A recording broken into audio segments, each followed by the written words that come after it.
साथ ही विश्राम दिया। चतुर्थ स्कंद के 7वें अध्याय में सती चरित्र का विश्राम है। अष्टम से महाराज ध्रुव जी का चरित्र गाया है। मनु जी के छोटे पुत्र नाम उत्तान पर सुखदेव बाबा कहते राजन, इनकी 2 रानियां हुई, सुरुचि और सुनीति। दोनों के एक बेटा हुए।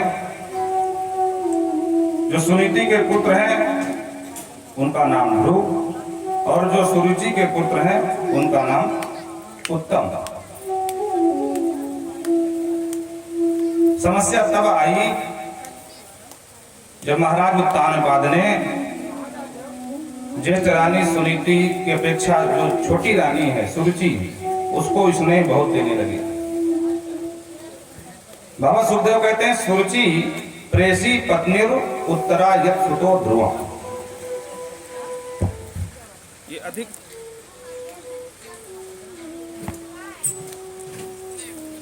होता है तो वो घर में कलह का कारण बन जाता है। बोलो राधे राधे। अब वो पुत्रों के प्रति हो या बहुओं के प्रति हो,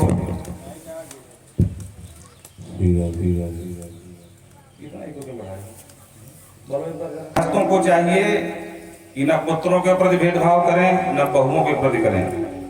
बोलो राधे राधे। आपकी सब समान संतान है या समान बहुएं हैं, कहीं न कहीं में व्यक्ति खुद का ही जिम्मेदार होता है। तो व्यक्तियों को ध्यान रखना चाहिए कि ऐसा कोई व्यवहार ना करें जिससे माता पिता मजबूर हो जाएं एक तरफ का पक्ष लेने के लिए। तो सबके लिए है, किसी एक की बात नहीं बोलेंगे। बोलो राधे राधे। देखो, जब हम पक्षपात करते हैं ना तो कहीं ना कहीं हमारा वो पक्षपात विनाश का कारक बन जाता है। महाराज धृतराष्ट्र के 100 पुत्र थे, लेकिन किसकी सुनते थे? दुर्योधन की, बाकी किसी की नहीं सुनते थे। अंजाम क्या हुआ? इसलिए गृहस्थी बचाना है तो ये सब चीजों पर ध्यान देना होगा। नहीं, महाभारत तो पहले हो ही चुकी है, हर घर में महाभारत शुरू रहती है। बोलो राधे राधे। वो तो इतिहास की कथा है महाभारत है, लेकिन हर घर में महाभारत है। कारण यही है कि धृतराष्ट्र जैसा जो आचरण करेगा तो फिर महाभारत तो ही है। बोलो राधे राधे। तो महाराज देवी सुरुचि को ज्यादा स्नेह करते हैं, सुनीति को नहीं करते। तो कुछ दिन तो बर्दाश्त किया बड़ी रानी ने, लेकिन जब देखा नहीं देख गया तो एक दिन राजमहल छोड़ करके चली गई और राज्य के कहीं बाहर एक पर्णकुटी बना करके रहने लगी। साथ में पुत्र ध्रुव भी है। इस बच्चे को शांत करो भाई। हाँ, मस्त है एकदम। बच्चों का स्वभाव तो निर्विकार होता है, अब उन्हें क्या पता। तो एक दिन ध्रुव ने पूछ लिया, माँ मेरे जितने सबरे संगी साथी हैं सब बताए करें कि मेरे पिता ने आज मेला दिखायो, मेरे पिता ने मेरे लिए मेरे दाएं नए कपड़ा लेके आयो। तो माता जी हमारे पिताजी कौन है? तो देवी सुनीति ने पहले बात घुमाई, क्या करोगे पिता जान को? अरे माता जी आप बताओ। तो फिर अंत में उनको बताना पड़ा, बेटा आपके पिताजी यहाँ के महाराज हैं, नाम है उत्तानपाद। ध्रुव जी को पहले विश्वास ही नहीं हुआ। माँ तुम क्या कहती हो? यहाँ के महाराज हमारे पिता हैं? बोले और नहीं तो क्या? तो माँ हम यहाँ क्यों रहते हैं? बोले सब कुछ मुझसे मत पूछ, अपना काम कर जा करके। बोलो राधे राधे। जब ऐसी कोई वार्ता होती है ना तो माँ डांट देती है बच्चों को, तुमसे क्या काम, जाओ अपना काम करो जाके। तो स्वाभाविक रूप से उन्होंने डांट दिया। अब ध्रुव की उत्कंठा और बढ़ गई। थोड़ी देर शांत रहे, घूम के बाहर आए, फिर अंदर गए। माँ अच्छा अगर हमारे पिता हैं तो हम एक बार मिला हमें। माने कहा कोई जरूरत नहीं मिलने की। तो बिना माँ से बताए अपने बाहर संगी साथियों के पास आए और जो माँ ने बताया उन्होंने बता दिया। मालूम है हमारे पिता कौन है? बच्चों ने कहा कौन है? बोले यहाँ के जो महाराज है मैं उनका पुत्र हूँ। अब बच्चों बहुत चक्की रह गए, क्या बोल रहे हो भाई ध्रुव, तुम झूठ बोल रहे हो। बोले नहीं नहीं माँ ने बताया है। तो बोले अगर माँ ने बताया है तो हमारी सब इच्छा है कि तेरो रंग राजमहल कैसे है, एक बार दिखा दे तू। अब तेरो तो पिता ही है, तुझे कौन रोक सके। ध्रुव जी ने कहा कि ऐसी बात है। बोले माँ तो मना कर दिया, लेकिन एक काम करते हैं, माँ को मालूम ही नहीं पड़ेगा, हम तुम सब देख के आ जाते हैं। तो बच्चों को लेकर पैदल पैदल चले गए और पूछते पूछते राजमहल तक पहुंच गए।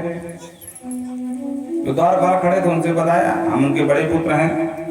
ओहो महाराज, आपके ज्येष्ठ पुत्र का आगमन हुआ है, साथ में कुछ मित्र मंडली भी है। महाराज ज्येष्ठ पुत्र है, इसने तो होता ही होता है। हाँ ठीक है, उसको सीधा भेज दो। तो सबरे संगी साथी के साथ महाराज ध्रुव पहुंच गए और जो पिता ने देखा तो तुरंत आह्लाद उमड़ गया और गोद में अपने अंक में बिठा लिया, लाड करने लगे। और इतने में सुरुचि आ गई और सुरुचि जी ने देखा तो बाबा सुखदेव कहते हैं कि आज सौतिया डाह सुरुचि को तपाने लगा।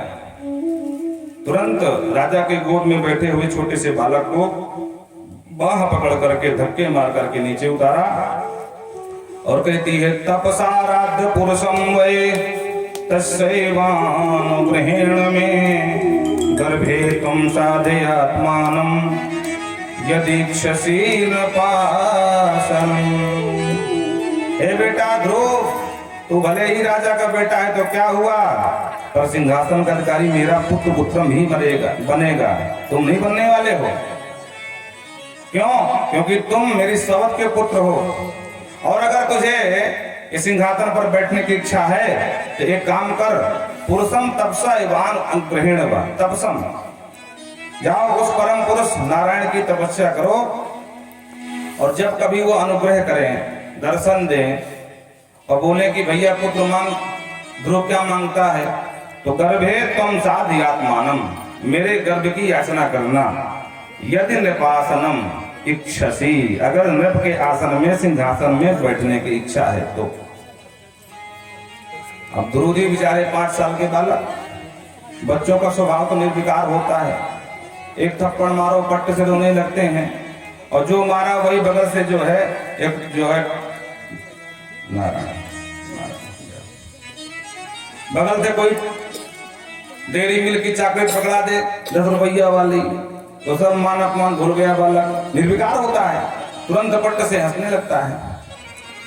तो जोर जोर से रोने लगे महाराज। साथ में जो मित्र मंडली थे वो डर गए, सब भागते नजर आए, पीछे पीछे ध्रुव, आगे आगे बच्चे। बोले अरे राम राम, इसकी तो भैया वो सौतेली माँ बड़ी खतरनाक है। रोते रोते माँ के पास गए। माँ ने जब रोने का कारण पूछा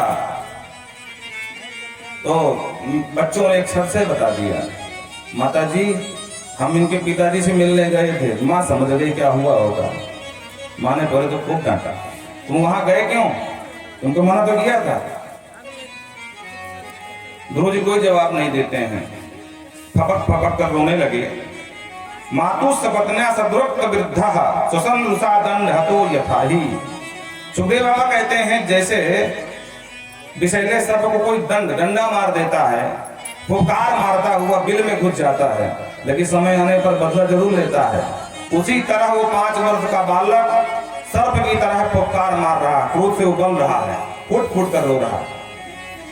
और बच्चे को रोता हुआ देखा तो कहते हैं सुनीति अंग उद्भम बालम दावाग्नि, जैसे हरे हरे जंगल में दावाग्नि लग जाती है और देखते देखते पूरा जंगल राख का ढेर बन जाता है, उसी तरह आज पुत्र को रोते हुए देखा माने तो पूरा हृदय जल करके राख हो गया। पर कर ही क्या सकती हैं, तो ऊपर से अनुमोदन करती हैं, अंदर से कष्ट तो है, लेकिन उस कष्ट को अगर ध्रुव के सामने प्रस्तुत करें तो ध्रुव जी और पागल हो जाएंगे, विह्वल हो जाएंगे। तो बच्चे को संभालते हुए कहती हैं सत्यम सुराच्याभिहतम भवन में यद दुर्भगाया उदरे गृहीतः। ध्रुव जी कहते हैं माँ उसने मुझे मारने का कष्ट नहीं है, न निकालने का कष्ट है, पर उसने मुझे कहा तू दुर्भाग्नि का बेटा है, इसलिए तो सिंहासन पर नहीं बैठ सकता है। अगर मेरी गर्भ से जन्म लिया होता तो ये सिंहासन भी तेरा हो गया होता। सुनीति कहती है सत्यम सुरक्षा भी है कम भगवान में यद्रुप गाया। अरे बेटा तेरी छोटी माँ ने बिल्कुल सच कहा है। अगर मैं दुर्भागा नहीं होती, दुर्भाग्य की मारी नहीं होती, तो क्या मैं इस तरह राजमहल छोड़ करके बाहर एक पर्णकुटी में रहती। और बेटा जैसे मैं तेरी मैया वैसे वो भी तेरी मैया है। और बच्चों का काम ये नहीं कि माताओं के बात का बुरा माने। नारायण जाओ कोई बात नहीं। और ध्रुव जी तो ध्रुव जी ठहरे। नहीं माँ उसने एक बात और कही है। अच्छा उसने कहा कि अगर सिंहासन लेना है तो गर्भे त्वं साधयानम यदि निफाक्षसी इच्छसि निवासनम। मेरे गर्भ की साधना के लिए तुम्हें भगवान की तपस्या करना पड़ेगा। सुनीति प्रसन्न हो गई। बोले वाह बेटा तू बार बार पूछता था मेरे पिता कौन है, मेरे पिता कौन है, पर धन्य है मेरी छोटी सुरुचि छोटी बहन कि उसने तुझे परम पिता का पता बता दिया। और बेटा जो उनको मना लेता है, जिसके ऊपर उनकी कृपा हो जाती है, तो दुनिया के सारे सिंहासन छोटे पड़ जाते हैं। बोलो राधे राधे। अच्छा अम्मा तो वो कहाँ है, कहाँ मिलते हैं? बोले सभी जगह है, हरि व्यापक सर्वत्र समान। कहो सो कहाँ जहां तो रुकना ही देश काल तुम हर जगह है। अच्छा माँ हर जगह है तो दिखते क्यों नहीं है?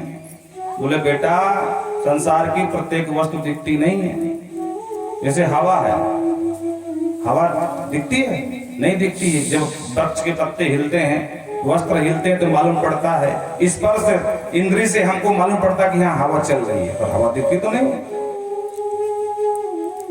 पुष्प के अंग प्रति अंग में सुगंध होती है, क्या सुगंध दिखती है? नहीं दिखती है। दाल में नमक होता है, कोई कहे दाल का नमक दिखाओ, तो वो तो रसना ही बता सकती नमक पड़ा है कि नहीं पड़ा है। प्रत्येक वस्तु दिखती नहीं है। उसी तरह परमात्मा कण कण में अणु अणु में विद्यमान है। माँ कैसे मिलते हैं? बोले जैसे दूध को मथने पर घी निकल मिलता है, उसी प्रकार अपने इंद्रियों को संयमित करने के बाद और अपने समस्त मन का निग्रह करने के बाद उनका साक्षात्कार होता है। अच्छा माँ तपस्या कहाँ की जाती है, साधना?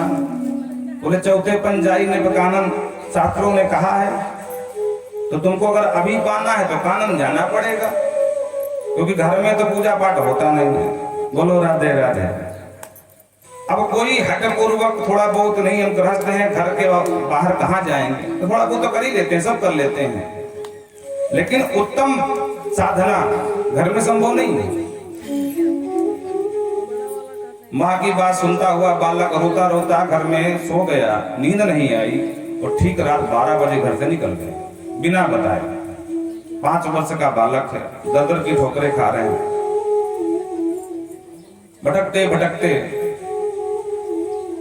और जब प्रातः काल हुई तो नारद जी ने देखा, ओहो कौन है? तो नारद जी पास में आ गए। अहो तेजा क्षत्रियाणाम मान भंग मुमस्तताम। बेटा तुम कौन हो? देखने में तो कोई क्षत्रिय बालक मालूम पड़ते हो, तुम्हारा तेज बता रहा। क्षत्रियाणाम जी महाराज जी आपने बिल्कुल ठीक पहचाना, हम क्षत्रिय हैं। यहाँ के जो महाराज है ना उत्तानपाद नंदन, हमारा नाम ध्रुव है। ओहो बेटा यहाँ क्यों आया है? बोले भगवान की तपस्या करने आए हैं। नारद जी ने कहा कि बेटा अपनी उम्र देखी है, आयु 5 वर्ष का नेक सा बच्चा, और भगवान की तपस्या करने जंगल में आया है। अरे बाबा बेटा यहाँ हजार वर्ष के महात्मा लगा करके समाधि बैठे हैं, आज तक एक भी दर्शन ना भय कि कम से कम जो है मुखमंडल या पद्मक चंद्रिका के दर्शन हो जाए, उनको वो भी नहीं। और तू कह रहा कि भगवान की तपस्या करने आया हूं। बेटा ये खेलने खाने की उम्र है, और मान भंग मनुष्यताम, बच्चों को मान अपमान में ध्यान नहीं देना चाहिए। जाओ सौतेली माँ के कहने से भाग चले जाए। ध्रुव जी ने कहा महाराज जी सौतेली माँ के कहने से नहीं, अपनी माँ के कहने से आया। सौतेली माँ के कहने से क्षुब्ध हुआ और अपनी माँ के आदेश पर आया हूं। भगवान मिले तो मिले, नहीं कोई बात नहीं। जब तक जीवन है हम भगवान के लिए यहाँ रहेंगे। नारद जी ने कहा बेटा ये जंगल है, ये तुम्हारा जो है राजमहल नहीं है। यहाँ भगवान मिले ना मिले उसकी गारंटी तो नहीं, पर शेर जरूर मिल जाएगा। बोलो राधे राधे। हाँ, तो तेरी बाल हट के चक्कर में कहीं शेर चट कर गया तब बोले कर जाएगा, तो कर जाएगा। मरना तो वैसे भी मृत लोग है, कौन यहाँ अमर है। इसलिए माँ ने कहा है तो हम माँ की आज्ञा का उल्लंघन नहीं करेंगे। नारद जी खूब फूंक बजा के देखे, अंत में जब देख लिया कि नहीं ये लौटेगा नहीं, तो धीरे से बोले लक्ष्य या महाकुमार शक्तस्थ क्रीडनादिशु। बेटा वैसे तुम्हारी उम्र तो क्रीडन की है, खेलने की है, लेकिन कौमार आचरित प्राज्ञा है। प्रत्येक व्यक्ति का धर्म है कि कुमारा अवस्था से भगवान को मनाने का प्रयत्न करना चाहिए। ध्यान से सुनना। यहाँ लोग यही सोचते हैं कि बस जब सफेद हो जाए सर के बाल तभी आराम से गुरुमंत्र जपो, पर ऐसा नहीं है। क्योंकि अगर आपने बचपन से अभ्यास नहीं किया तो कोई जरूरी नहीं कि बुढ़ापे में आप जो चाहते हैं वो हो जाए। एक बूढ़ी माँ थी, मरने का समय आया, महाराज घर वालों ने देखा कि मैया गड्ढ हो रही। हाँ, मैया की सांस भी रुक रही बीच बीच में, पता नहीं कब राम राम सब तो हो जाएगा। तो बच्चे भागवत सुनते थे, तो उन्होंने कहा दादी दादी राम राम कहो, राम राम। दादी बोले बच्चा मोते राम राम तो बिल्कुल ना निकले। तो बच्चों ने कहा क्यों? बोले कभी अभ्यास ही नहीं किया है। और दादी मरने के स्थिति में है, फिर भी कह रही बच्चा उस बड़े और नाती को बुला दो, बच्चा मेरी बिटिया को बुला दो। और घर वाले बोले राम राम कहो, राम राम। दादी बोले वही ना निकले, बाकी सब निकले, बाकी सब बोलो वाले। तो ये कुछ पढ़े लिखे विद्वान पुरुषकारों को हम बताते हैं। तो उन्होंने प्रश्न ही उल्टा कर दिया। उन्होंने कहा दादी ये बताओ कि तुमसे कहा ना बोलो जाए। तो दादी भी नंबर 1 की चतुर थी। दादी मुस्कुरा के बोली बेटा तू जो बोलो आवे चाहे वही ना बोल पाऊं, बाकी सब बोल दो। बोलो राधे राधे। एक से चतुर लोग होते हैं।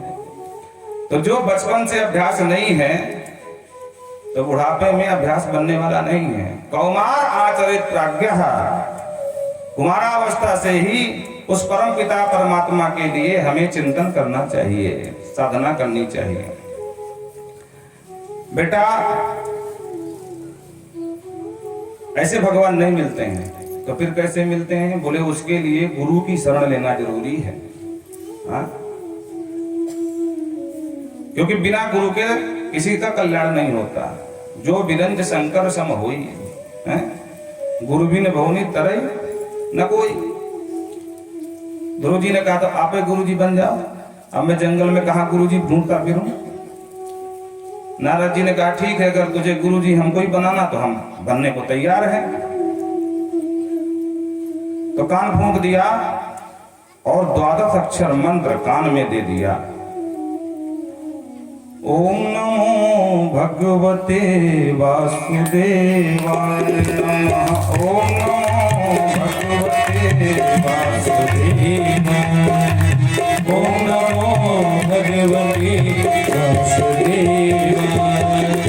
ओम नमो भगवते वासुदेवाय।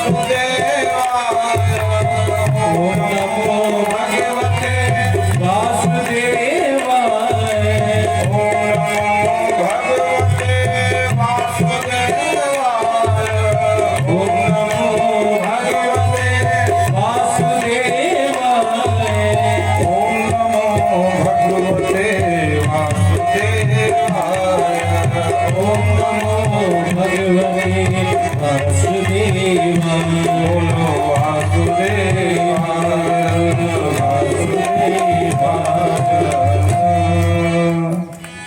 अब बोले यम सप्तरात्रम प्रपठन कुमान पश्चित खेचरान। बेटा जो इस मंत्र को श्रद्धा पूर्वक और शास्त्रोक्त विधि से 7 दिन 7 रात्रि पर्यंत जप लेता है तो इस मंत्र के प्रभाव से जो सिद्ध लोग हैं उनको देखने की दृष्टि प्राप्त हो जाती है। यम सप्तरात्रम प्रपठन खेचरान पश्यति। ठीक है गुरु जी, तब शुरू करूं बोलना? यहाँ नहीं करना तो कहाँ करना? तत्ता तदक्ष भद्रम ते यमुनायस्तटं शुचिः पुण्यम मधुवनम यत्र सानिध्यम नित्यदा हरे। यमुना के पावन पुलिन पर सुंदर एक वन है जिसका नाम है वृंदावन। यहाँ से सीधे वृंदावन जाओ और वहां जाकर के तपस्या करो। देखो, साधना में भूमि का बहुत बड़ा, भूमि की भूमिका होती है, स्थान का महत्व होता है। हमारे यहाँ जितनी भी कथाएं हैं, वो शिव पुराण की हो, विष्णु पुराण हो, भागवत पुराण हो, लिंग पुराण हो, वायु पुराण हो, ब्रह्मवैवर्त पुराण हो या स्कंद पुराण या जो भी पुराण है, सारी कथाएं नैमिषारण्य से ही प्रारंभ होती हैं। क्यों? क्योंकि नैमिषारण्य की पावन भूमि इसके उपयुक्त है। क्योंकि सब सप्तऋषि ब्रह्मा जी के पास गए थे कि हमको 1000 वर्ष का सत्संग सत्र चलना चाहते हैं, तो हमको जो सबसे शुद्ध भूमि है वो बता दो। तो ब्रह्मा जी ने एक चक्र छोड़ा था। अब बोले सुनो ऋषियों, इसके पीछे पीछे जाना और जिस स्थान पर इसकी निमी गिर जाए समझ लेना कि वही सबसे पवित्र स्थान है तुम्हारे लिए। तो आगे आगे चक्र परिभ्रमण करता हुआ पूरे आर्यावर्त का इसी उत्तर प्रदेश के सीतापुर के पास एक जंगल में, अरण्य में गिरा, निमी गिरी तो नाम हो गया नैमिषारण्य। बोलो राधे राधे। महाराज श्रवण कुमार को तो सभी लोग जानते हैं, मातृ पितृ भक्त थे, कंधे में लेकर के तीर्थाटन करा रहे थे। एक जगह जंगल से निकल रहे थे तो अचानक उनकी मति विपरीत हो गई। मन में विचार आया कि देखो कब से मैं अंधी अंधा को लिए घूम रहा हूँ, रो रहा हूँ, ये कोई जीवन है? मुझे मिला क्या? अरे राम राम, पूरा जीवन बर्बाद कर, छोड़ो इनको यहीं पर। तो कंधे से वो उठा करके कांवर नीचे रख दिया। माता पिता ने पूछा बेटा क्या हुआ, लवशंका लगी क्या? बोले नहीं। फिर अरे बोले तुम लोगों के चक्कर में फालतू में जो है पूरा समय बर्बाद कर दिया मैंने। राम राम, मेरे साथी संगीत ने कितना पैसा कमा लिया, हमें फालतू में तुम्हें ढो रहा हूं, तुम दोनों मुर्दों को, इसलिए मैं तुमको नहीं ढो सकता। अब हमें तुम्हारी राम राम। बोलो राधे राधे। पिताजी बुद्धिमान थे। पिताजी ने कहा बेटा चलो कम से कम तुमको समझ में तो आ गया कि हम फालतू में हैं। अच्छी बात है, तुम हमें छोड़ देना, लेकिन ये जो स्थान है क्या कोई रास्ता है, राजमार्ग है? बोले नहीं, जंगल है। बोले बेटा अगर जंगल में छोड़ दोगे तो भगवान जाने कब शेर कहां से आ जाए, शेर बाघ चीता। इसलिए तुम्हें अगर छोड़ना है तो हमें किसी राजमार्ग में छोड़ देना और प्रेम से तुमको जहां जाना हो चले जाना। कोई पथिक आएगा, उसे मदद मांग लेंगे तो हमारे प्राण तो बच सकते हैं। श्रवण कुमार ने कहा देखो पक्की बात है, जैसे कोई राजमार्ग अच्छा कोई रास्ता समझ में आएगा वही रख दूंगा। बोले हाँ हाँ रख देना। तो लेकर के चल दिए। चलते चलते राजमार्ग के पहले ही इनकी बुद्धि बदल गई और तुरंत कांवर रखे, दोनों के चरणों में गिर गए। बोले माता पिता दोनों माफ करना, भगवान जाने मुझे ऐसा क्या हो गया था, मेरे मन में ऐसे दुर्विचार कैसे आए, मेरी समझ में नहीं आ रहा था, लेकिन मुझे क्षमा करें। पिताजी ने कहा बेटा इसमें तुम्हारा कोई दोष नहीं। जिस स्थान पर तुम्हारी मति विपरीत हुई थी वो स्थान एक शमशान था। बोलो राधे राधे। और वहां अनेक प्रकार के हिंसक पशु अनेक लोगों का शिकार किए थे, इसलिए वो भूमि का प्रभाव था। बोलो राधे राधे। तो साधक के लिए स्थान बहुत महत्वपूर्ण है। इसीलिए हमारे सनातन में कहा गया है कि घर की अपेक्षा मंदिर में अगर आप जब तक पूजा पाठ करते हो तो 10 गुना ज्यादा फल मिलता है। मंदिर की अपेक्षा किसी पवित्र नदी के पावन तट पर करते हो तो मंदिर से 10 गुना ज्यादा मिलता है। और नदी को छोड़कर किसी तीर्थ में करते हो तो जो नदी का फल है गंगा आदि नदियों के पावन तट का, वो तीर्थों में 10 गुना और बढ़ जाता है। बोलो राधे राधे।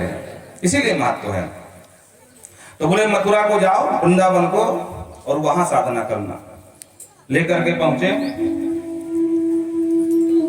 और आज भी जो लोग गए होंगे वृंदावन तो मथुरा में ध्रुव टीला है, जिस टीला माने पर्वत, ब्रज भाषा में टीला कहते हैं।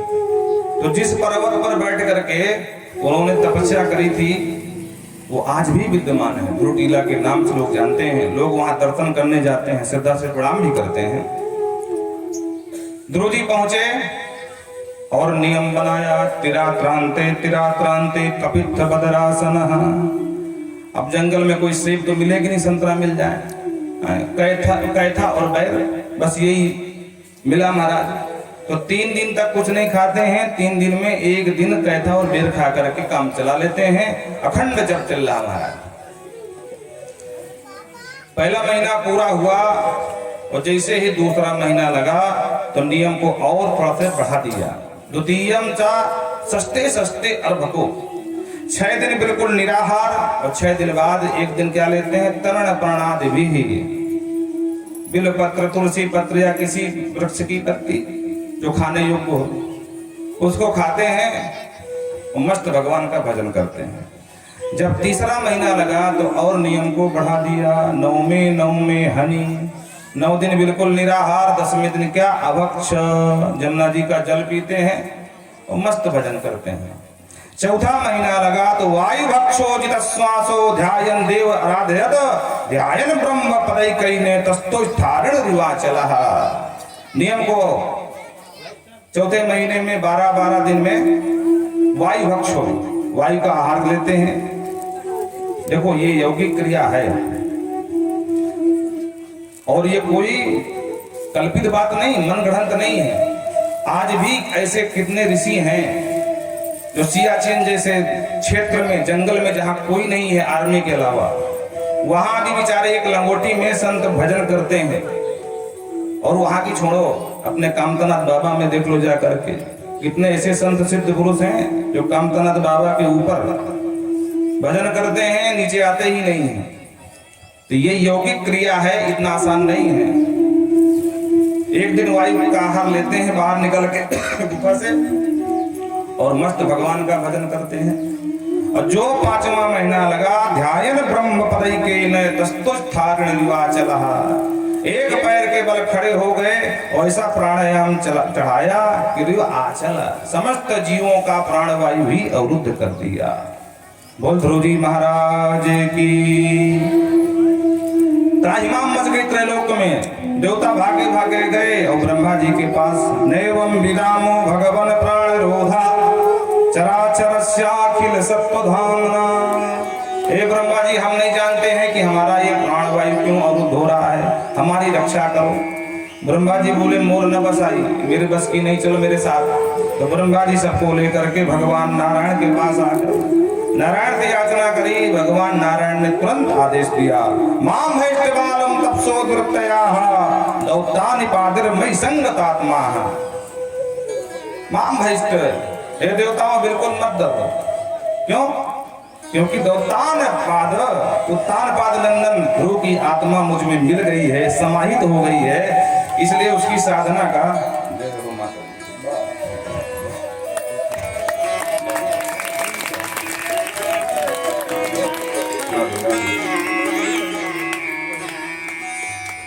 तो उत्तान पाद नंदन ध्रुव की आत्मा मुझ में समाहित हो गई है, इसलिए सबके प्राणवायु अवरुद्ध हो रहे हैं। और भगवान वहां से सीधे गरुड़ारूढ़ होकर के मधुबनम व्रत दिदिक्षया गतः, मधुबन के लिए, वृंदावन के लिए वहां से भागे। सुखदेव बाबा कहते हैं आज उल्टी गंगा बही। नियम तो यह है भक्त भगवान के पास जाता है, लेकिन यहाँ व्रत दिदिक्षया गतः, इच्छिम दर्शन की इच्छा से आज भगवान ही भक्त के पास जाते हैं। बोलो राधे राधे। एक बार एक भक्त ने भगवान से कहा कि देखो हम ही तुम्हारे घर आते हैं, कभी कभी तुम भी हमारे घर आ जाया करो। भगवान ने कहा जब भक्त मेरे पास आने के लायक नहीं होता तो हम पहुंच जाते हैं, आप उस स्थिति में पहुंचो, हम जरूर आएंगे। तो आज भगवान ने देख लिया कि ध्रुव जी तो तपस्या में है, ये तो आ नहीं सकते हैं, इसलिए हमको ही जाना पड़ेगा। कथा प्रसिद्ध है गजेंद्र मोक्ष। जब गजेंद्र ने पुकारा तो भगवान दौड़ करके आए और उसको उबारा। अरे मंदिर में रहते, आओ एक बहुत अच्छा भजन, ज्यादा इसमें नहीं है।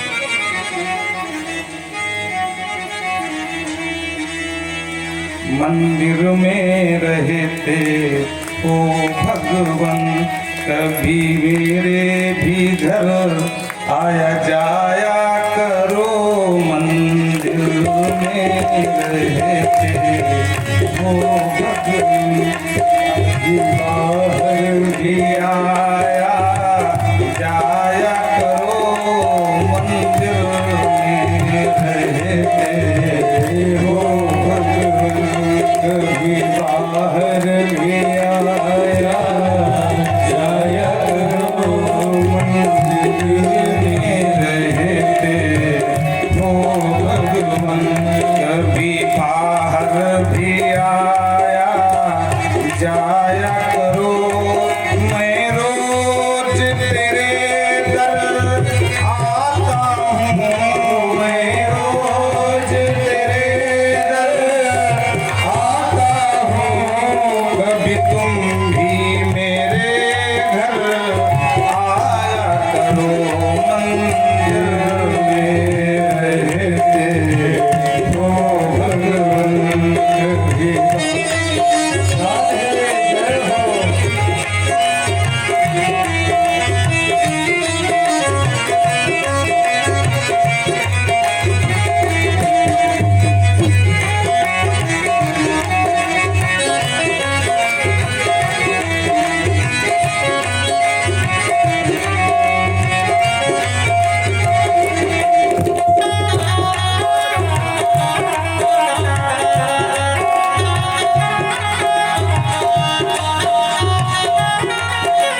गए भक्त विदिक्षया गतः।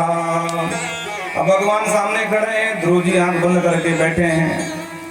भगवान ने कहा रे ये हमारे लिए भजन कर रहा, हम सामने फिर भी आंख नहीं खोल रहा। बोलो राधे राधे।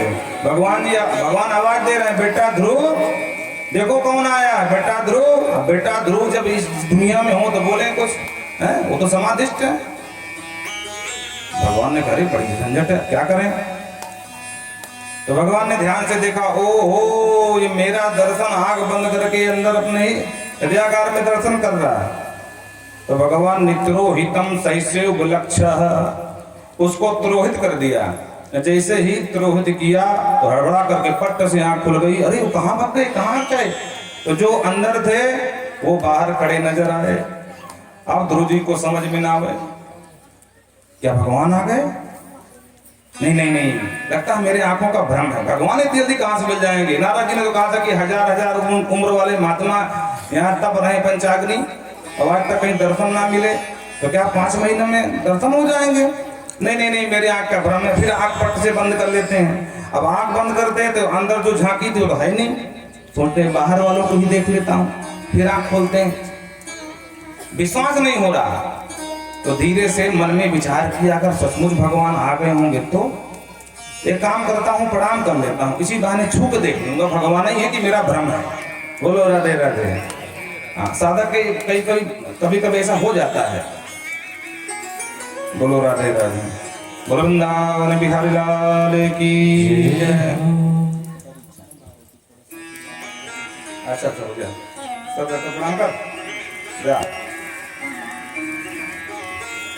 कह रहा परीक्षा है 12 की, थोड़ा तगड़ा आशीर्वाद मिले। उनका ठीक से प्रणाम कर भाई, हैं सूखा प्रणाम करेगा, आशीर्वाद। बोलो राधे राधे।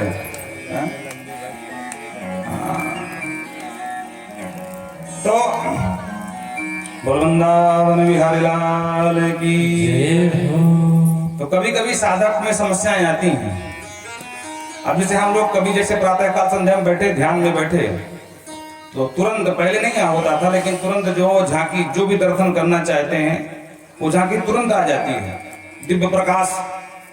अब जो लोग साधक हैं, ध्यान करते हैं, उनको पता होगा, कहने की आवश्यकता नहीं है। धीरे धीरे शरीर लगेगा जैसे ऊपर उठ रहे हैं, पूरा शरीर एकदम शून्य हो जाता है। तो शुरू नहीं होता था, लेकिन अब बिल्कुल कोई दिक्कत नहीं होती। हाँ, तो ध्रुव जी को लगा कि कहीं शायद आंख खोलने के बाद बहुत देर तक लगता कि वही झांकी बाहर दिखाई पड़ रही है। हाँ, ऐसा भी कई बार हो जाता है, जो अंदर देख रहे थे वो बाहर दिख रहा है, फिर बाद में कहते नहीं हमारा भ्रम है भाई। तो होता है कभी कभी। तो ध्रुव जी ने कहा कि लगता है मेरा भ्रम है, लेकिन क्या करूं, खड़े तो बहुत देर से हैं, बार बार आंख मिटते हैं, फिर आंख खोल के देखते हैं। सोचा कि सचमुच भगवान होंगे तो ये भगवत अपराध है। तो भगवान धीरे जाकर के प्रणाम किया, और जब प्रणाम किया सचमुच लगे कि भगवान है, तो सीधे सर रख दिया महाराज, लेट गए छोटे से बच्चे। भगवान ने उठाया, उठ के खड़े हो गए। अब एक बार भगवान को देखते हैं, मुख को, एक बार नीचे देखते हैं, फिर ऊपर देखते हैं, फिर नीचे देखते हैं, बार बार सर झुकाते हैं, बोल कुछ बातें नहीं। इतना बड़ा धर्म संकट खड़ा है ध्रुव जी के सामने। मन में विचार कर रहे हैं कि माँ से अनेकों बात पूछी, गुरु जी ने खूब समझाया, पर ये नहीं पूछा कि जब भगवान आ जाए तब क्या करना है। बोलो राधे राधे। वाह माता जी, आपको जो है व्यासपीठ से सादर जय हो। ये माता जी लसड़ा से हैं और इनके यहाँ भागवत किए थे 2000 पिछले साल थी ना, जनवरी में। हाँ भाई, 1 साल तो हुआ, याद नहीं रहता, क्या करें। इतनी लगातार कथाएं चलती हैं कि अब किसकी गणना करें, किसको छोड़ें। बोलो राधे राधे। कभी कभी दिए हो जाता है, इनसे पूछना पड़ता है आज कौन सा दिन है। हाँ, चौथा है। हाँ, हम अभी हमको याद आया कि आज जन्म भी भगवान कराना है। जब यहाँ देखते हैं तब लगता है कि आज चौथे दिन की कथा है। बोलो राधे राधे। देखो भगवान की कृपा हमारे ऊपर तो बहुत है, और हम खुला बोलते हैं, हमसे ज्यादा कृपा किसी के ऊपर नहीं होगी, कोई लिखा के रख ले। बोलो राधे राधे। भगवान की अद्भुत कृपा हमारे ऊपर है, और हम स्वीकार करते हैं कि जो कृपा हमारे ऊपर बरसाई शायद कि दूसरे के ऊपर किसी की बरसाई हो, तो हमको पता नहीं है, आज तक हमें कोई नहीं मिला। बोल वृंदावन बिहारी लाल की। तो धर्म संकट खड़ा है कि क्या करें, भगवान तो आ गए, अब आगे क्या करना है जो पता ही नहीं है। पूजा पाठ होता है भगवान का सुना है, सामग्री कुछ है नहीं, जंगल का वासी हूं। अच्छा, स्तुति करने के लिए वेद मंत्र होने चाहिए, मंत्रों तो कुछ आते नहीं, 5 साल का बच्चा हूं, पाठशाला का मुंह देखा नहीं, बस नहीं तो करूं तो क्या करूं। भगवान समझ गए कि वह की स्थिति है बच्चे की, तो पस्पर्श बालम कृपया कपोले, अपना दिव्य 5 जन्म शंख भगवान ने जो कपोल से छुआया, सारा वेद वेदांत ही याद आ गया। बोल भक्त वत्सल भगवान की और दिव्य 12 अक्षर मंत्र दिया गया था, तो 12 श्लोकों से भगवान की स्तुति गाई। ध्रुव जी कहते हैं, योऽन्तः प्रविश्य मम वाचैमां प्रसुप्तां संजीवयत्यखिल शक्तिधर स्वधाम, अन्यास्त हस्तचरण श्रवणात् गादीन्, प्राणान् नमो भगवते पुरुषाय तुभ्यम्। क्या बात है। देखो हमारे साथ जो गंधर्व है दादा वृंदावन से हैं, अब कुछ लोग कहते हैं बांसुरी न बजवाया करो, अरे भैया 11,000 रुपए देते हैं, फालतू का दें, बताओ। अच्छा तुम ही लोग बता दो है? और अद्भुत कला है, करते करते ही 40 वर्ष इनको हो गए। ध्रुव जी ने कहा, योऽन्तः प्रविश्य मम वाच इमाम प्रसुप्ताम, सरकार जब आप आए तो मुझ ध्रुव की बाड़ी सोई हुई थी, प्रसुप्त थी, और आपने भगवान जाने कौन से चमन प्रात चटाया कि पूरे जो है संजीवनी विद्या पिला दी कि संजीवयत, जो मैं बोल नहीं पा रहा था आज पूरा वेदांत ही निकल रहा है। योऽन्तः प्रविश्य मम वाच इमाम प्रसुप्ताम संजीवयत, क्यों? क्योंकि अखिल धर सुधामना, क्योंकि अखिल शक्ति के धाम तो आप ही हैं। धाम माने होता है घर, ध्यान से सुनना। और हाँ, एक बात और समझ लेना, आज जन्म की कथा है, मतलब अवतारों की, भगवान का जन्म कराना है। 4th स्कंद से सीधे हमको 10वें स्कंद पहुंचना है और सारी कथा बोलनी है। तो थोड़ा से जो है व्यास विधि से नहीं, आज समास विधि से काम करेंगे। बोलो राधे राधे। व्यास विधि का मतलब विस्तार और समास विधि का मतलब सूक्ष्म रूप से। तो कहीं आचमन करेंगे, कहीं गोता भी लगा लेंगे, कहीं दूर से तरस परस कर लेंगे, तो कथा पूरी करेंगे। बोलो राधे राधे। आपको कुछ कथाएं ऐसी सुनने को मिलेंगी जो आपके पहले कभी सुना ही नहीं होगा भागवत की। बोल वृंदावन बिहारी लाल की।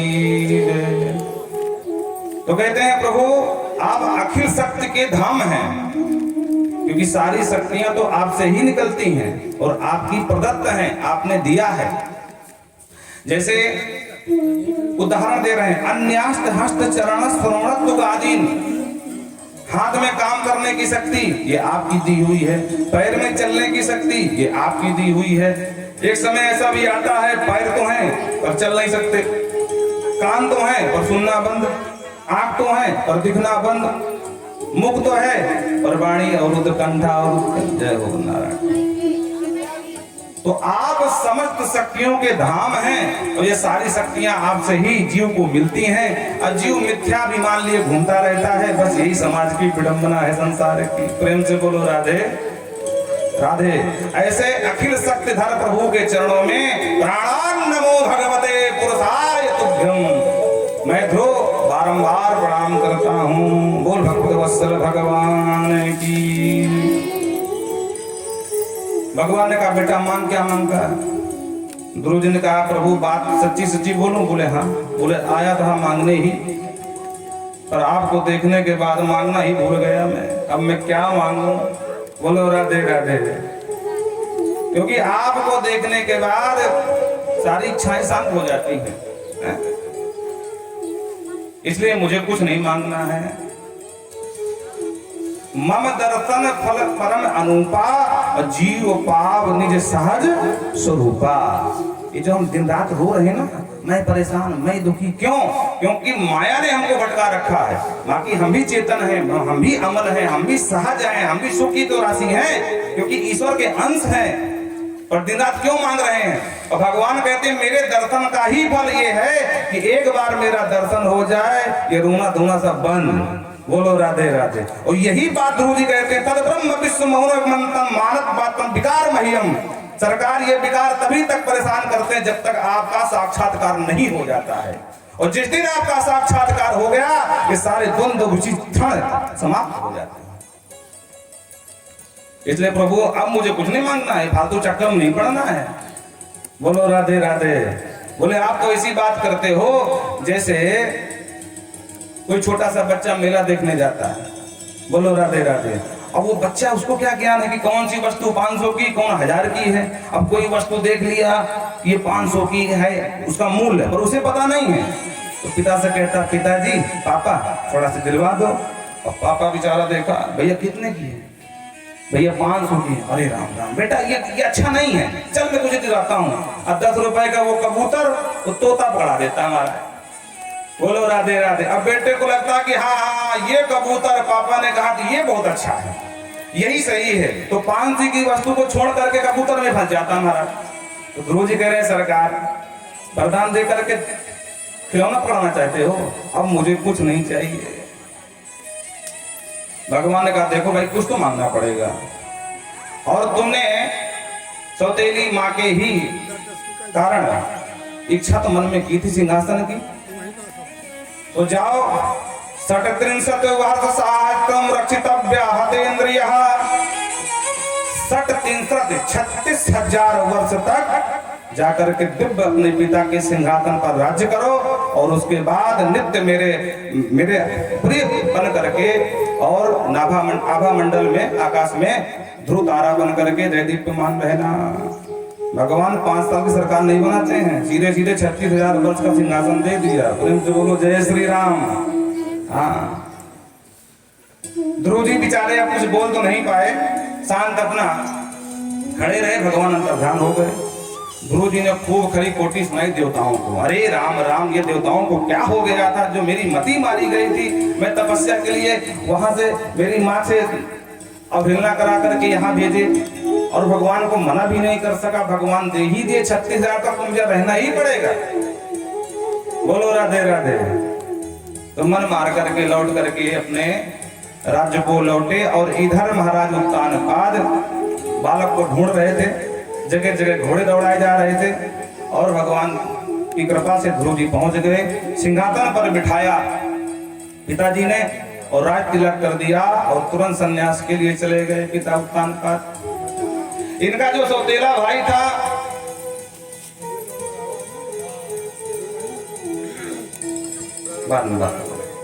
उत्तम, तो वो एक दिन शिकार खेलने गया, तो किसी यक्ष से जाकर लड़ बैठा, तो किसी यक्ष ने उसको मार डाला।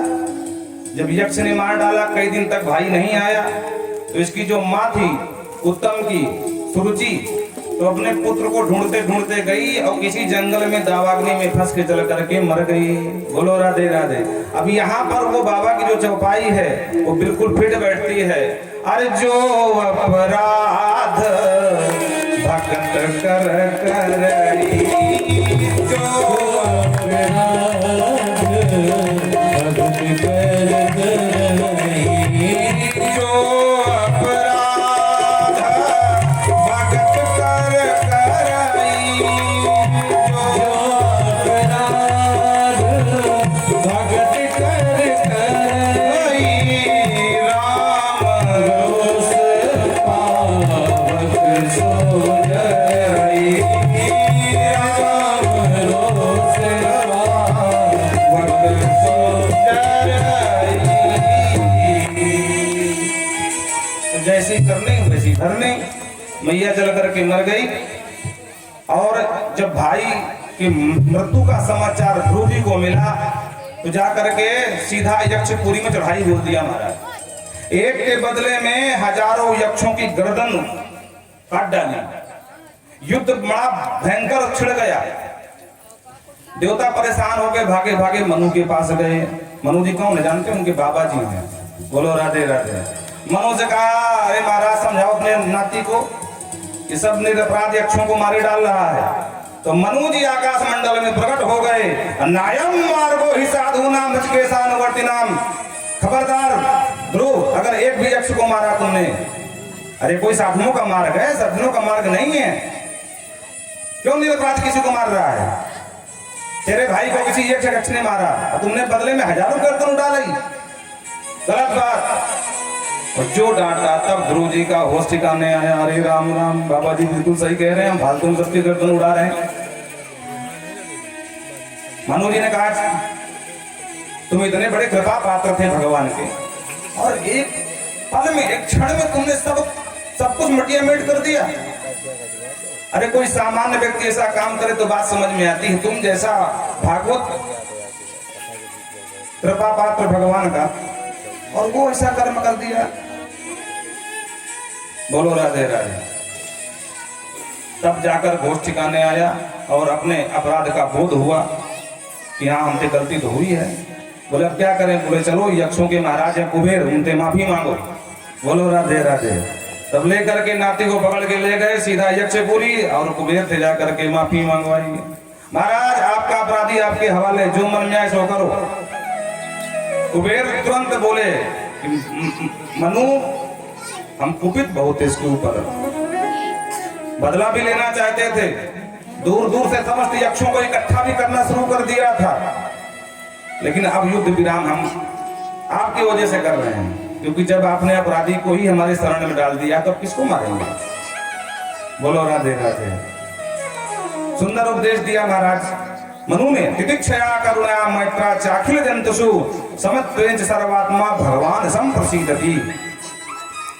बेटा, जो भगवान के भक्त हैं या भगवान की कृपा पाना चाहते हैं, भगवान को प्रसन्न करना चाहते हैं, उनको ये सूत्र याद रखना चाहिए। तितिक्षया, सबसे पहले उनको तितिक्षु होना चाहिए। कोई सम्मान कर दे तो हर्षाए नहीं, और कोई अपमान कर दे तो गाल फुलाए नहीं। बोलो राधे राधे। दोनों अवस्थाओं में सम रहना चाहिए। ये भगवत भक्त के लक्षण हैं, तितिक्षया करुणया। और जो अपने से छोटे हैं उनके ऊपर खूब करुणा करेंगे। बोलो राधे राधे। ये नहीं कि मेरा बेटा है तो करुणा करूंगा, पड़ोसी का थप्पड़ मारूंगा, ये भी नहीं है। सब पर, सर्वात्मा। सिर्फ मानव की बात नहीं है, कोई भी हो, कोई जीव हो, करुणा करना चाहिए। मैत्र्या, उनसे मित्रवत व्यवहार करना चाहिए। चाखिल जंतुषु, अखिल जंतुषुओं में जो इस प्रकार का भाव रखता है कि ये हम और ये अलग अलग नहीं है, तो समत्वेन सर्वात्मा भगवान संप्रसीदति। ऐसे गुणवान भक्त के ऊपर भगवान तत्क्षण प्रसन्न हो जाते हैं। प्रेम से बोलो राधे। बहुत डांटा। मूढ़ा नाम एवं भवत क्रोधा। बेटा, यह क्रोध करना मूर्खों का काम है। ज्ञान बताम कुतः, ज्ञानी क्रोध नहीं करता। और तू इतना बड़ा दिव्य ज्ञानी होकर के ऐसा कर्म किया, डांट करके वहां से अन्नते तात कहा कि भुक्त पुमान। अरे कौन किसको मार रहा है कि तुम कैसे तय कर सकते हो? स्वकृतम भुक्त पुमान। अपने अपने कर्म का सबको फल मिलता है। बोलो राधे राधे।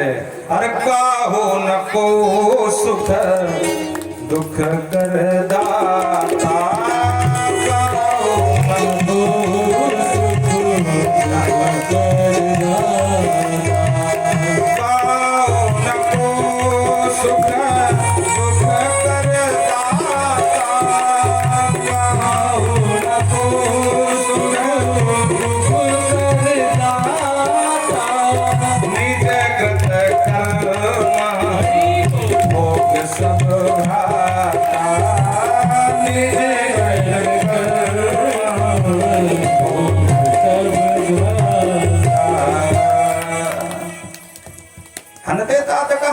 किसको मारता? स्वकृतम भोक्तव्यमान। अपने अपने कर्म का फल सब भोगते हैं। बोलो राधे राधे। और इस तरह अपराध बोध होने के बाद लौट करके आए और उनके 2 पुत्र हुए। इला और भ्रमी नाम की कन्याओं से विवाह किया। उत्कल और वत्सर दोनों से एक पुत्र हुए। बड़े पुत्र उत्कल को राजगद्दी पर बिठा दिया और पुनः तपस्या करने निकल गए। बोलो राधे राधे। तपस्या करते करते कालांतर में एक दिन अचानक आप आकाश मंडल में विमान की गड़गड़ाहट सुनाई पड़ी। ध्यान से ऊपर देखा तो साक्षात हरि के पार्षद विमान लेकर आ रहे थे। विमान नीचे उतरा और बोले महाराज ध्रुव आपका समय हुआ समाप्त, चलो यहाँ से। ध्रुव जी प्रसन्न हो गए और बैठ करके चल दिए। जैसे ही चले तो ध्रुव जी को मैया याद आ गई। अरे राम राम, जिस माँ ने मुझे इस लायक बनाया, मुक्ति के समय माँ को छोड़ के भाग आया। जल्दी जल्दी बोले भैया एक काम करो, 2 मिनट रुक जाओ, बस 2 मिनट रुक जाओ। पार्षदों ने कहा क्या हुआ ध्रुव? अरे बोले भैया जिस माँ ने मुझे इस लायक बनाया उसी को छोड़ के भाग आया मुक्ति के समय, ये अपराध है। पार्षद हंसे ताली बजा करके, वाह महाराज ध्रुव मान गए आपको। आपने ये कैसे सोच लिया कि आप जैसा बालक पुत्र देने वाले इस जगत को माँ मुक्ति के समय पीछे रह सकती है? जरा आगे देखो। तो आगे ध्यान से देखा तो एक विमान दर्शया मां चतुर्देवीं पुरो यानेन गच्छति। मां सुनीति का विमान आगे आगे जा रहा था। जो ध्रुव जी ने मां का साक्षात्कार किया प्रसन्न हो गए, बोले वाह भैया वो गजब कर दिया, चलो प्रेम से। और इस तरह जैसे ही चलने को आतुर हुए तो मृत देवता सामने खड़े हो गए। महाराज गजब मत करो, मृत लोग है। अरे तो क्या हुआ? बोले यहाँ बिना हमसे मिले कोई जा नहीं सकता, कम से कम मेरी गरिमा है इसका तो मान रखो। अच्छा तो इधर आओ। तो वही विमान से बैठ चढ़े सर पर पैर रख दिया। मृत्योर पदम दत्वा आरोहात भूतम महत्। सुखदेव बाबा कहते हैं ये तप का महत्व है कि आज मृत्यु देवता के सर पर पैर रख करके विमान में बैठ करके यहाँ से ध्रुव जी चले गए। बोल भक्त वत्सल भगवान की जय हो। इन्हीं के वंश में आगे चल करके महाराज अंग हुए। अंग बड़े धर्मात्मा राजा, लेकिन बेटा जिसका नाम बेन था वो महानास्तिक निकला। इतना परेशान किया कि एक दिन पिता घबरा करके और इससे ऊब करके रात 12 बजे राजभवन छोड़ करके बाहर भाग गए और अपने ही राज्य की एक गुफा में घुस के बैठ गए। मंत्रियों ने देखा कि राजा नहीं है तो खोजने लगे, चारों तरफ अन्वेषण करने लगे, घोड़े दौड़ाए, दूत भेजे, पत्र भेजे, दुनिया भर की नौटंकी करी, पर अंत में राजा का पता नहीं चला। बाबा सुखदेव कहते हैं कि खुद के राज्य के गुफा में बैठे हैं और स्वयं के राज्य में कोई नहीं ढूंढ रहा है, विदेश में ढूंढ रहे हैं। जैसे यथा निगूढ़म पुरुषम कुयोगी नाम, जैसे कुयोगी पुरुष अपने हृदय में बैठे अंतरात्मा को तो नहीं देखता है, मंदिर मंदिर जाकर के सर झुकाता है या मंदिर भगवान को देखता है। बोलो राधे राधे। तो क्या मंदिर में जानना नहीं चाहिए, सर नहीं झुकाना चाहिए? बिल्कुल झुकाना चाहिए, कौन मना करता है। लेकिन जो मंदिर में बैठे हैं वो हमारे हृदय में भी बैठे हैं, इसका ज्ञान होना चाहिए। यथा योगी नाम नुगुड़स्रति। जब महाराज नहीं मिले तो फिर क्या करें? अब बिना राजा के काम तो चलेगा नहीं। तो और तो कोई था नहीं, एक ही बेटा था, नाम था बेन। तो सर्वसम्मति से इसी को राजा बना दिया। शांत बैठो, नहीं पीछे निकल जाओ।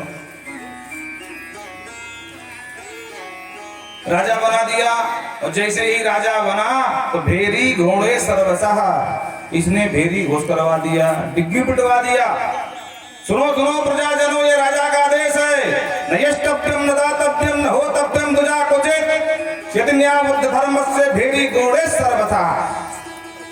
आज के बाद कोई यज्ञ नहीं करेगा, आज के बाद कोई दान नहीं करेगा, दुजा कुचित खबरदार कोई किसी ब्राह्मण को भोजन कराया, तब प्रतिबंध लग गया महाराज। और जो प्रजा ने डिग्गी का घोष सुना कांप गई। अरे राम राम, ये राजा, हमने कभी कल्पना भी नहीं करी थी ऐसा भी राजा होता। बोलो राधे राधे। हमको लगता बेन के ही कुछ गुण आजकल के राजाओं में आ गए। हाँ बोलो राधे राधे। बेन का ही कलमस है। आजकल एक मूर्ख नेता, जिसका नाम क्या नाम है? अरे काहे का स्वामी, अरे कोई मौर्य करके है? तो रामचरित मानस पर उंगली उठा रहा। बोलो राधे राधे। समय तो नहीं है लेकिन 2 मिनट बोले दे रहे हैं। देखो, जिसने मानस को ठीक से अध्ययन नहीं किया है वही रामचरितमानस पर उंगली उठा रहा है। अच्छा, वो अपने राजनीतिक लाभ के लिए कर रहा है, ये सब लोग जानते हैं। हम कहते हैं रामचरितमानस में जिस बाबा ने लिखा कि सी राम मैं सब जग जानी, करो प्रणाम जोर जुग पानी, तो अब बचा क्या भाई? कोई बचा क्या? अब रही बात ढोल गंवार शुद्ध पशु नारी, उस पर पूरा विवाद छिड़ा हुआ है। हम कहते हैं शूद्र किसे कहते हैं? जो शोक में है, शूद्र शब्द की उत्पत्ति जो शोक में है, डरा हुआ है, सताया हुआ है और एकाग्र मन नहीं है, तो उसको। अच्छा, शूद्रों का अगर अपमान करना होता तो सबरी माता कौन थी भाई? निषाद राज कौन थे? पर समस्या ये है कि बाबा तुलसी ब्राह्मण थे, इसलिए ब्राह्मण विरोध चल रहा है। क्यों? क्योंकि ब्राह्मण कट करके निकल जाए बीजेपी से तो कुछ फायदा हो जाए सपा वालों का। हम तो स्पष्ट बोलने वाले हैं। बोलो राधे राधे। क्योंकि इस तरह बोलेंगे बीजेपी सपोर्ट नहीं करेगी ब्राह्मणों का, तो ब्राह्मण नाराज हो जाएंगे। हाँ, ये सब राजनीति है। अच्छा, जो कुछ कसर थी तो वो संघ के प्रमुख है मोहन भागवत, उन्होंने कह दिया ये जाति व्यवस्था ब्राह्मणों की देन है। अभी आगे कथा आएगी राजा हरिश्चंद्र की। हरिश्चंद्र सतयुग के राजा हैं। वो कहाँ बिके थे भाई? बनारस में ना। किसके हाथ बिके थे? डोम के हाथ में। अब भागवत बतावा करके किसने बांट दिया? सतयुग में जाति व्यवस्था कर दिया। गीता में कहते हैं मया सृष्टम चातुर्वर्णम गुणकन विभागसा। भगवान कृष्ण गीता में कहते हैं द्वापर में 4 वर्ण का मैंने संप्रदाय व्यवस्था बनाई है, मैंने बांटा है, विप्र क्षत्रिय और वैश्य शूद्र। अच्छा, गीता तो द्वापर की है, वेद कब के हैं? वेद तो अनादि है कि नहीं है कि नहीं? अब वेद क्या कहते हैं? हरि ओम मां ब्राह्मणो च मुखमासीद बाहु राजन्यः कृतः ऊरु तद्वैश्यः अद्भ्याभूं शूद्रो अजायत। वेद भगवान कहते हैं, ये शुक्ल यजुर्वेद का मंत्र है। विराट भगवान के मुख से ब्राह्मणोस मुखम आसीद बाहु राजन्यः, वो क्षत्रिय है वो बाहु में से हुए, पदभ्याकुं शूद्रो अजायत। विराट भगवान के पैर से शूद्र हुए और उधर से वैश्य हुए। अब भागवत आओ जवाब दो, किस ब्राह्मण ने कहा मार दिया? बोलो राधे राधे। देखो तुलसीदास बाबा ने लिखा है, जो इसका मतलब जातियां थी, वहां धोबी भी था, निषाद भी थे, सारी जातियां त्रेता में थी, द्वापर में थी, यदुवंश पूरा रहा, गर्गाचार्य जिसे ब्राह्मण रहे। सतयुग में राजा हरिश्चंद्र किस डोम के हाथ बिके थे? अगर जाति नहीं थी तो किस डोम के हाथ बिके थे? बताओ आकर कोई अब बुद्धिजीवी हमको जवाब दे। ब्राह्मणों ने कहा कब बांट दिया? किसी के पास जवाब नहीं है। बस उनको लगा कि सारा ठीकरा ब्राह्मणों के ऊपर फोड़ दो तो कहीं दलित न खिसक जाए। हाँ, सब जानते हैं। तो आजकल राजनीति से ग्रसित होकर के धर्म पर कुठाराघात कर रहे हैं, सब बेन के लक्षण हैं। अच्छा देखो, एक बहुत बड़ा भ्रम है समाज में फैलाया जाता है कि भगवान परशुराम क्षत्रियों के द्रोही थे। सही बात है कि नहीं? लेकिन क्या ये पूरा सच है? पूरा सच क्या है? क्या भगवान परशुराम ने कभी अनायास किसी को मारा नहीं है। जिसको अर्जुन कहते हैं, भगवान दत्तात्रेय महिष्मति का राजा था, ये प्राचीन महिष्मति। भगवान दत्तात्रेय की उपासना करी, भगवान प्रसन्न हो गए तो 1000 भुजाएं दान कर दिया, तो नाम पड़ गया सहस्त्रार्जुन। और इसके बाद देखो, जब शक्ति आती है ना तो फिर आदमी का विवेक शून्य हो जाता है। हाँ, शक्ति आने के बाद वो भी वही करता है जिसका मन करता है, या तो बहुत बुद्धिमान हो, पढ़ा लिखा हो। देखो, शक्ति को पचाना इतना आसान नहीं है। हाँ, शक्ति आने के बाद इसने प्रजा पर इतने कर लगा दिए। भागवत में प्रसंग है। हाँ, 9वें स्कंध में जहाँ सूर वंश आता है, निमि वंश के आगे इनका पूरा वंश परंपरा बताई है। इतना कर लगा दिया प्रजा पर कि प्रजा त्राहिमाम करने लगी। सीधे जाए जहां जो पाए लूट के ले आए महाराज। और एक दिन शिकार खेलते खेलते महाराज जमदग्नि के आश्रम में पहुंच गया। भूख प्यास लगी थी तो वैदिक परंपरा के अनुसार महाराज जमदग्नि ने स्वागत किया। आओ राजन, आपका स्वागत है। ये धर्म है, ये संत का धर्म है। कि कोई अतिथि आ जाए उसका स्वागत करे।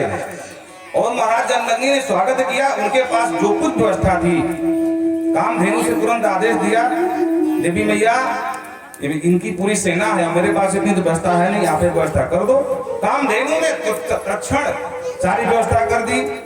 लेकर के सुंदर फलाहार पहुंचे।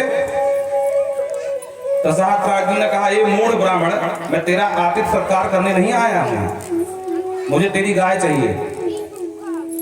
बाबा जमदग्नि ने कहा, राजन एक तो हम ब्राह्मण हैं और दूसरी बात है कि बिना गाय के हमारा कोई कर्म संपन्न हो ही नहीं सकता है?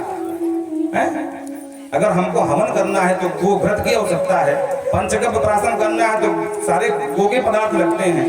और फिर मेरे जो बटुक ब्राह्मण हैं जो वेद अध्ययन कर रहे हैं, ये बेचारे किसी गौ माता के दूध से पल रहे हैं, अगर आप इसको ले जाओगे तो मेरी तो पूरी व्यवस्था चौपट हो जाएगी। ऐसा मत करें। बिना किसी परवाह किए तुरंत आदेश दिया, सैनिकों बलात् इस गाय को बांध करके ले चलो। बोलो राधे राधे। और पूरे आश्रम को तहस नहस करवा दिया। मद में मस्त, जिसे मत वाला हाथी कोई हो, तहस नहस कर दिया। जबरदस्ती कामधेनु को बांध के ले ही जा रहे थे, पर वो तो देव गौ है, अंतर्ध्यान हो गई, गायब हो गई। कामधेनु को नहीं पाया, लेकिन क्रोध में भर करके इसने पूरे आश्रम को नष्ट करके लौट गया।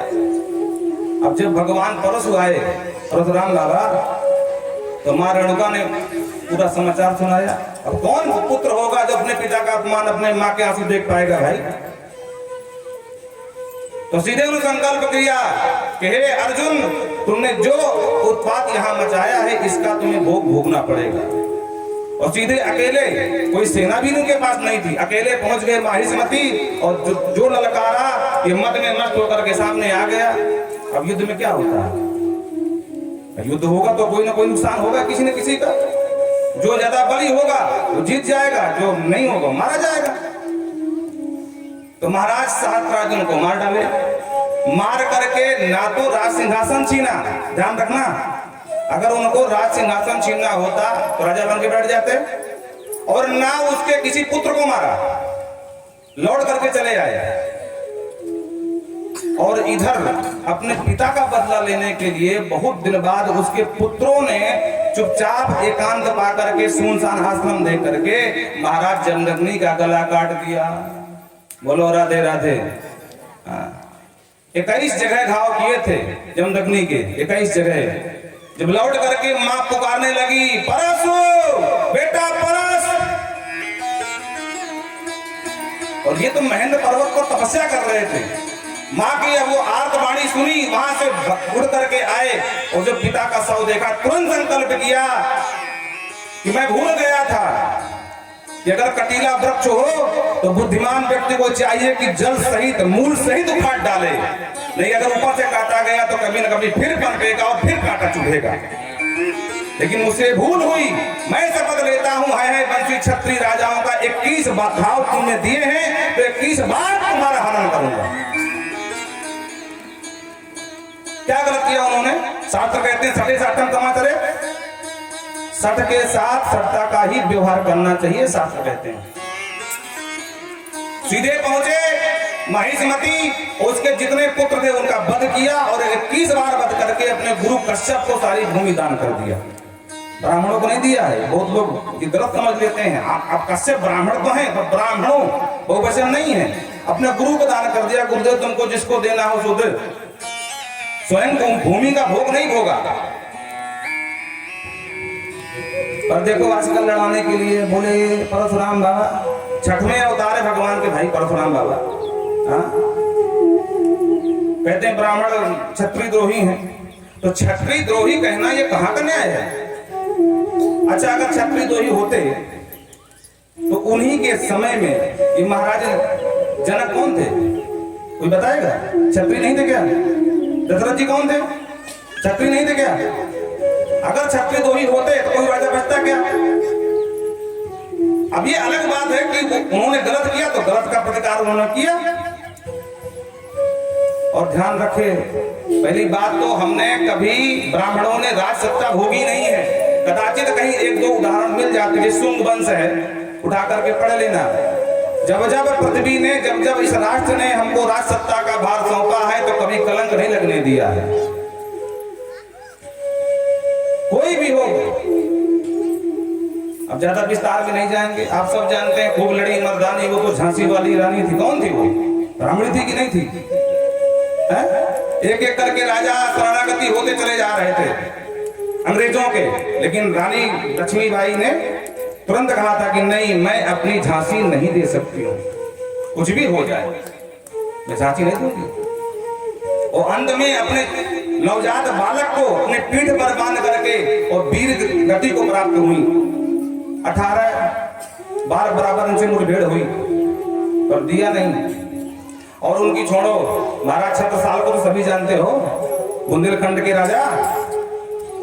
जब फंगस खान की सेना ने जो है घेर लिया करके युद्ध करते करते महाराज छत्रसाल को लगा कि मैं जीत नहीं पाऊंगा और मेरा राज्य चला जाएगा। समस्त क्षत्रिय राजाओं को पत्र लिखा, सहायता कर दो, और कोई राजा सहायता के लिए नहीं आया। तब उन्होंने महाराष्ट्र के ब्राह्मण बाजीराव और उनको पत्र लिखा था और उन्होंने कहा जो गति भई गजेंद्र की सो गति भई है आज, और बाजी जात बुंदेल की बाजी राखो लाज। बाजीराव पेशवा भोजन करने जा रहे थे, दूत ने पत्र लेकर के पहुंचा तो थाली तुरंत खिसका दिया। लोगों ने कहा कम से कम भोजन तो कर लो। बोले नहीं, अगर मैं भोजन करता रहा तो इतिहास मुझे ठुकरा देगा, इतिहास सदा कलंक देगा कि एक क्षत्रिय राजा संकट में था, मदद मांगा, पर ये ब्राह्मण सिर्फ खाने में लगा रहा और सहायता के लिए नहीं पहुंचा। जबकि महाराष्ट्र से बुंदेलखंड की दूरी 10 दिन की थी, लेकिन बिना कुछ खाए पिए 500 घोड़ा लेकर के और 48 घंटे में आकर बुंदेलखंड में पहुंचे। आकर के 500 घोड़ा 500 रथी लेकर के पहुंचे। जब सामने आए महाराज छत्रसाल ने देखा तो प्रसन्न हो गए, लेकिन कहा कि बाजीराव ये 500 सेना से क्या होगा? तो मुस्कुरा करके भूखे प्यासे बाजीराव ने कहा था कि राजन मुश्किल से 2 घंटा टिक जाए मेरे सामने तो मैं जानू। बोलो राधे राधे। हैं? अब पूरी सैन्य शक्ति के साथ युद्ध हुआ। अंत में फंगस खान की गर्दन काट करके युद्ध भूमि में फेंक दिया और खुश होकर के छत्रसाल ने अपनी छोटी पुत्री का विवाह जाकर के छत्रसाल बाजीराव से किया। और उन्होंने लिखा था कि 2 ब्राह्मण जब उपजे, एक परस एक बाजीराव, एक ढहावे राजपूतिया और एक डरकावे तुर्काव। मोहन भागवत, तुम हमको बताओगे कि ब्राह्मणों ने बांटा? कहां ब्राह्मणों ने बांटा भाई? बोलो राधे राधे। कभी कभी तो लगता है कि ब्रह्मा की बनाई हुई सृष्टि में सबसे अगर कोई नीच व्यक्ति है तो ये मोहन भागवत है। बोलो राधे राधे। बोलो वृंदावन बिहारी लाल की। इसलिए अब इतिहास में